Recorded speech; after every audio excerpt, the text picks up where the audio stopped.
একটু ভাবেন, দাদা চলে গেল, বাবা চলে গেল, মামা চলে গেল, আমাকেও চলে যেতে হবে। মাঝে মাঝে কবরস্থানে যাবেন, যে একটু দেখবেন এই কবরস্থানে শিশুরা শুয়ে আছে, কিশোররা শুয়ে আছে, আপনার মতো তাগড়া যুবকরা শুয়ে আছে, ওদেরও রক্ত গরম ছিল আপনার মতো, আজ ওরা নাই, সব শেষ, আপনাকেও যেতে হবে।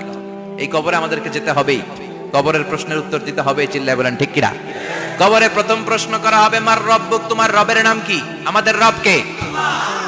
ওমা দীনুক, তোমার ধর্মের নাম কি? আমাদের ধর্মের নাম কি? বিশ্বনবীর চেহারা দেখিয়ে বলা হবে, এই লোকটাকে তুমি চিনো কিনা? চিনি না আমরা? চাঁদের চেয়ে সুন্দর তুমি, নবী আমার কমলিহি ওয়ালা, দু জাহানের বাদশা তুমি, প্যারা নবী সাল্লাল্লাহু আলা, দু জাহানের বাদশা তুমি, প্যারা নবী সাল্লাল্লাহু আলা, চাঁদের চেয়ে সুন্দর তুমি নবী।